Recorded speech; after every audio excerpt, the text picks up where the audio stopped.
हो जाए। अगर अभी प्राण निकल जाए शरीर से तो सोचिए, जो शरीर अभी आप, गर्मी से हम परेशान हैं, सब लोग गर्मी लग रही है, प्राण निकल जाए, शरीर धूप में पड़ा रहेगा, एक भी बार शरीर कहेगा कि हमको धूप लग रहा है, चाहे वो जल के राख हो जाए। और धूप तो छोड़िए, उस शरीर को चिता में रख करके आग लगा दिया जाता है। अभी आप भोजन बनाते हैं ना, तो भोजन बनाते समय हल्का सा हाथ में आग लग जाए, चूल्हे की ताप लग जाए, तवा पर हाथ लग जाए, कढ़ाई में हाथ लग जाए, आदमी कहता है क्या करें, हाथ जल गया, दवाई लगाते हैं। लेकिन जब प्राण निकल जाएगा, पूरा शरीर आग पर रख दिया जाएगा, धू धू करके शरीर जल जाएगा, क्या रह जाएगा? तब कहेंगे कि जल रहा है शरीर। अभी थोड़ा सा आग का छाया पड़ जाए सामने, आदमी रोने लगता है, परेशान होने लगता है। धूप से बचने के लिए देखिए कूलर की व्यवस्था की गई, क्यों? क्योंकि अभी शरीर में आत्मा है, और आत्मा है तो सुख दुख दर्द का महसूस करता है शरीर, चोट को महसूस करता है शरीर। लेकिन आत्मा जब निकल जाएगा तो इस शरीर को रेल के पटरी पर डाल दीजिए, शरीर मना नहीं करेगा, काहे रख दिया, कोई दर्द नहीं हो। आग में रख दीजिए, पहाड़ पर्वत से नीचे गिरा दीजिए, बम से उड़ा दीजिए, शरीर को कोई फर्क नहीं पड़ेगा। लेकिन आत्मा है शरीर में, हम जिंदा हैं तो सुख दुख का अनुभव होता है, पीड़ा का अनुभव होता है, सब कुछ का पता चलता है। साहब ने कहा, जिंदा जब तक हैं तभी तक कल्याण भी कर सकते हैं, जब तक जिंदा हैं तभी तक सत्संग कर सकते हैं, तभी तक संत दर्शन कर सकते हैं। और जीवन में दुखों से मुक्ति अगर चाहते हैं, सदा सदा के लिए अगर सुख शांति चाहते हैं, तो सत्संग ही एक सहारा है। अगर सत्संग आप करते हैं, सच्चे मन से करते हैं, निश्चित मानिए जो व्यक्ति सच्चे मन से भक्ति और सत्संग करता है, वो इस धरती पर कभी दुखी नहीं रह सकता। मैंने कहा ना कि धन है वो भी दुखी है, निर्धन है वो भी दुखी है, लेकिन जिसके पास भक्ति का धन है वो दुखी नहीं है। जिसके पास प्रेम का धन है वो दुखी नहीं है, जिसके पास सत्य का धन है वो दुखी नहीं है। टाटा बिरला डालमिया भी दुखी है। आपके आसपास अगर कोई बहुत ज्यादा धनी आदमी होगा तो जरा उसको देखिएगा जाके, बिना नींद की गोली खाए नींद नहीं आती। कहाँ है धन? क्या कर लिया धन? अगर धन होते हुए आपको नींद नहीं आ रही है, भूख नहीं लग रही है, शरीर में रोग आ गया है, वो धन किस काम का? इसलिए सत्संग जिस धन का पता बताता है कि आप थोड़ा ही जीवन बिताइए, थोड़ा ही इस धरती पर रहिए, लेकिन सत्संग कभी मत छोड़िए। सत्संग में जब हम मन लगाते हैं ना, तो जो थोड़ा भी मन अगर हम सत्संग में लगाते हैं तो उससे जीवन में भक्ति जागृत होती। और जो व्यक्ति गुरु की भक्ति करता है फिर वो सारे दुखों से मुक्त हो जाता है, कोई दुख नहीं रहेगा। लेकिन हम संसार में इतने ज्यादा व्याकुल हो गए हैं कि सत्संग और भक्ति का कोई अर्थ आज आदमी के लिए नहीं। आज सुबह से आदमी उठता है, आप कहिए किसी को कि चलो सत्संग में चलना है, आदमी कहता है देखो भाई टाइम नहीं है। तो कहाँ जाना है? एकदम सुबह से आदमी परेशान है कि खेत जाना है, फिर खेत से लौटेंगे, नहाना है, भोजन करना है, फिर बाजार जाना है, फिर कहीं ऑफिस जाना है, फिर किसी से मिलने जाना है, फिर बच्चों का फीस देने जाना है, एडमिशन कराने जाना है, फिर मित्रों से मिलने जाना है, शादी में जाना है। 24 घंटे का पूरा सिस्टम आदमी बना रखा है। लेकिन ये सारा काम तो आदमी गिना देता है, लेकिन 10 मिनट का समय सत्संग में जाके देना है, आदमी कहता है नहीं हमारे पास टाइम नहीं है। सत्संग के लिए टाइम नहीं है, लेकिन जिस दिन मौत आ जाएगी टाइम ही टाइम मिल जाएगा, सब बंद हो जाएगा, सब कुछ में ब्रेक लग जाएगा। मौत सब टाइम दे देता है। मौत कितना भी बिजी आदमी हो, कितना भी व्यस्त आदमी हो, मौत उसको ब्रेक लगा देता है कि जाओ आज से तुम्हारी सारी व्यस्तता खत्म, अब रोते रहो, अब यहीं विराम हो गया, अब कोई जरूरत नहीं कहीं जाने की। आदमी कहता है अगर हम काम नहीं करेंगे तो घर सड़क पर आ जाएगा, रोड पर आ जाएगा, बच्चे भूखे मर जाएंगे। और उसी समय मौत आती है, कहती नहीं नहीं तुम गलत कह रहे हो। आदमी को झूठा घमंड हो जाता है कि हम नहीं रहेंगे तो घर कैसे चलेगा, हमारे वजह से घर चल रहा है। बड़े बुजुर्ग को भी कई बार ये घमंड हो जाता है कि हम नहीं रहेंगे तो बच्चे रोड पर आ जाएंगे। लेकिन एक बात जानिए, इस धरती पर जो भी जन्म लिया है अपने कर्म के अनुसार जन्म लिया है, और सबके कर्म के अनुसार ही सबको फल और भोजन मिलता है। जो आदमी पुरुषार्थ करता है, यहाँ मेहनत करता है और ईमानदारी से करता है, उसको बढ़िया भोजन मिलता है, जीवन भर मिलता है। ऐसा नहीं है कि कोई कहे, कोई पिता ये सोच ले कि मैं नहीं रहूंगा तो ये दुनिया ही रुक जाएगी, ऐसा नहीं है। सदगुरु कबीर तो इतना तक कहते हैं कि अगर आपके द्वार पर कोई भीख मांगने भी आ जाए और आप अगर उसको एक रोटी दे दीजिए, अन्न दे दीजिए, कुछ पैसा दे दीजिए, तो ये मत सोचिए कि आपने कुछ दिया है।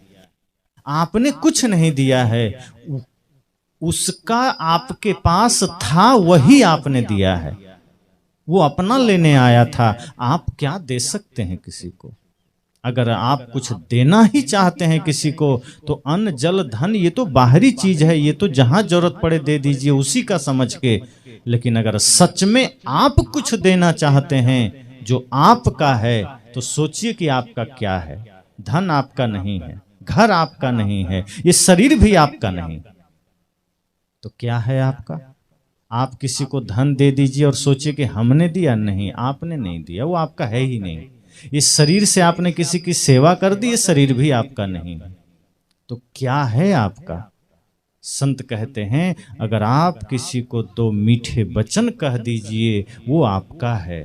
आप किसी से झूठ मत बोलिए, वो आपका है। आप सबसे प्रेम वचन में बोलिए, वो आपका है। आप किसी को प्रेम दे सकते हैं तो प्रेम दीजिए। आप किसी को मीठे वचन दे सकते हैं, मीठे वचन दीजिए। आप किसी के साथ सच्चा व्यवहार कर सकते हैं, सच्चा व्यवहार कीजिए, क्योंकि ये आपका अपना निजी दौलत है और यही आपको देना चाहिए। बाकी तो उसी का है, उसी का उसी को दे दिए, क्या हुआ?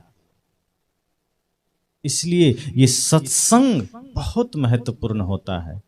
संतजन कहते हैं 10 मिनट का भी सत्संग अगर जीवन में मिल जाए तो अपने आप को सौभाग्यशाली समझिए। 10 मिनट का भी सत्संग व्यक्ति को जीवन में सुख का द्वार खोल सकता है। और यदि हम सत्संग में आके भी सत्संग में नहीं बैठे तो क्या मिलेगा? कुछ नहीं मिलेगा। बहुत लोग हैं सत्संग में बैठते हैं लेकिन सत्संग में शरीर तो रहता है, मन कहीं और रहता है। अब शरीर बैठा है, लोगों को लगेगा कि हाँ यहाँ सत्संग में सब लोग बैठे हैं, पर शरीर सत्संग में है और मन कहाँ है? या तो घर में है, या खेत में है, या अभी जामुन के पेड़ पर होगा, या कहीं आम पर होगा, कहीं बाजार में होगा। मन यहाँ वहाँ नाच रहा है, तो शरीर बैठा है, मन नाच रहा है। मन दिखाई तो देता नहीं कि कोई कहे देखो तुम्हारा मन भाग रहा है, रोको। लेकिन आप उसका दृष्टा हैं, आपको पता है कि आपका मन सत्संग में है कि नहीं। अगर आप यहाँ जागृत होकर बैठे हैं, अगर आप यहाँ होश में बैठे हैं, तो ये सत्संग आपके लिए अमृत है। और अगर शरीर यहाँ है और मन कहीं आपका है तो ये सत्संग फिर टाइम पास। क्योंकि ये तो सत्य है, जीवन सबका क्षणभंगुर है, शरीर सबका नश्वर है। बच्चा हो, बूढ़ा हो, जवान हो, स्त्री हो, पुरुष हो, किसी के बारे में कुछ नहीं कह सकते कौन कब तक रहेगा। ऐसा तो फिक्स नहीं है कि बुढ़ापे में ही कोई मरेगा। जवान में भी कोई चल देता है, बचपना में भी कोई चल देता है, कोई बुढ़ापे में भी जब। और कुछ लोग तो ऐसे हैं जो प्रार्थना करता है कि हे प्रभु मुझे जल्दी उठा लीजिए, बहुत कष्ट भोग रहे हैं, तब भी मौत नहीं आती। अब कुछ तो स्वस्थ में ही चला जाता है। तो ये जीवन है, इसको कोई भरोसा नहीं है, इस शरीर का कोई ठिकाना नहीं है। इसलिए संत जन कहते हैं कि इसमें लापरवाही मत कीजिए, बेहोशी में मत जीवन बिताइए, जागृत होकर जीवन बिताइए। कब ना जाने मौत आ जाए, कब ना जाने कौन घड़ी जीवन का दिया बुझ जाए। होश में जीवन बिताइए, सत्संग में बैठिए। सत्संग में बैठेंगे तो समझ में आएगा कि सुख क्या है, दुख क्या है। आदमी बाहरी चीजों को सुख समझ लेता है, शांति समझ लेता है। सुख अगर बाहरी चीजों से मिल रहा है तो इसका मतलब है कि हम हमेशा सुखी नहीं रह सकते। जैसे ये कूलर से अगर सुख मिल रहा है आपको, तो बिजली चली जाए तो दुखी हो जाएंगे कि नहीं? तो बाहर का सुख हुआ। भोजन से सुख मिल रहा है और किसी दिन भोजन नहीं मिला तो दुखी हो जाएंगे। किसी ने आपका सम्मान किया और उससे सुख मिल गया, और किसी दिन आपका सम्मान नहीं किया तो दुख मिल जाएगा। आदमी कहता है हम पत्नी में सुख खोज रहे हैं, कोई कहता है हम पति में सुख खोज रहे हैं। अपना सुख का हम आधार सामने मान लेते हैं। कोई बेटा में सुख मानता है, कोई पत्नी में, कोई पति में, कोई पिता में, कोई धन में, कोई प्रतिष्ठा में, कोई घर में।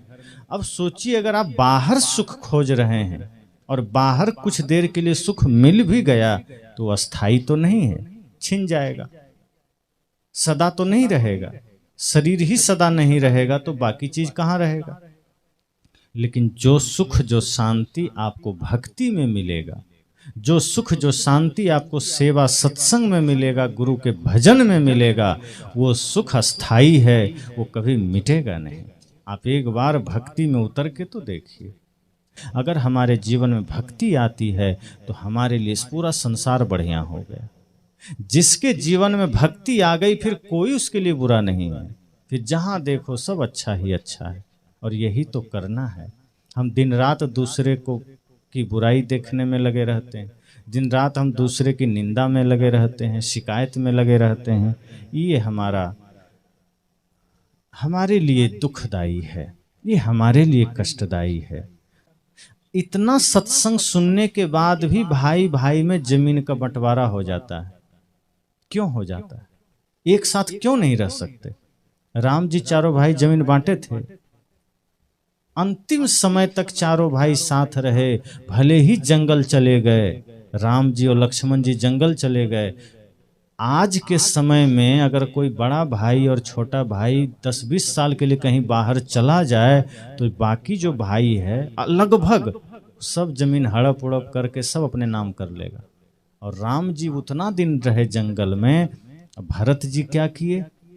राज गद्दी पर कदम भी नहीं रखे, बल्कि राम जी का खड़ाऊं को गद्दी पे रखा कि नहीं भैया श्री राम ही हमारे आराध्य हैं, वही मेरे राजा हैं, वो नहीं हैं तो उनके जगह पर हम तो राज्य में नहीं रह सकते। और राज्य से बाहर भरत जी ने नंदी ग्राम में कुटिया बना करके आराम से तपस्वी के वेश में वहां रहे। और आज का आदमी क्या करता है? मौका मिला नहीं कि पिताजी से नाम अपने करवा लिया जमीन। कोई कोई भाई होता है ना, चालाकी करता है, माताजी से पिताजी से चुपके से लिखवा लेता है, ज्यादा सेवा हुआ करके थोड़ा लोभ लालच देके। और पिताजी भी थोड़ा सा पक्षपात में पड़ गए बेचारे, बड़ा या छोटा किसी भाई को लिख दिया। तो जो लोग ये कह रहे हैं कि हम राम के भक्त हैं, हम कबीर के भक्त हैं, भाई में बंटवारा किस मुंह से कर रहे हो? एक ही घर में 4 भाग कैसे कर रहे हो? ये तो नहीं होना चाहिए ना। भक्ति का मतलब, प्रेम का मतलब क्या है? अंतिम सांस भी अगर आ जाए तो घर में बंटवारा नहीं होना चाहिए। भाई भाई में, यहां तो माता पिता में बंटवारा हो जाता है। आदमी कहता है माँ मेरे पास रहेगी, पिता तुम्हारे पास रहेगा। अब 3 भाई है और माता पिता को भी बांट लिया, एक साथ नहीं रख सकता। इसलिए सदगुरु कबीर कहते हैं कि जरा सोचिए, आप किसी न किसी भगवान को तो मानते हैं, पर क्या मानते हैं? जब भाई से आपका झगड़ा मिट नहीं रहा है, क्या लेके जाएंगे? खाली ही तो जाना है, शरीर भी लेके नहीं जा सकेंगे। जिस शरीर को आप सोचते हैं कि इसके लिए हम बढ़िया बढ़िया मेवा मिष्ठान खा लें, दूध दही खा लें, ठीक है खाइए, लेकिन ये भी सोचिए कि इस शरीर भी तो नहीं जाएगा। इसलिए संत कहते हैं प्रेम में जीवन बिताइए, भक्ति में जीवन बिताइए, घर में रहिए तो माता पिता को ही देवता मानिए। सोचिए कि आप सौभाग्यशाली हैं कि माता पिता आपके पास हैं, भाई आपके साथ हैं। जमीन बंटवारा मत करिए, घर मत बांटिए, प्रेम से रहिए। कोई किसी वजह से विवाद हो जाए, अपने अहंकार के कारण परिवार को टूटने मत दीजिए। कई बार होता है आन बान शान की लड़ाई बना लेता है आदमी कि नहीं अब तो बंटवारा कर ही लेंगे। अब तो बांट ही लेंगे, और इस वजह से मिलता क्या है, कुछ नहीं, सब बिखर जाता है, अलग अलग हो जाता है आदमी।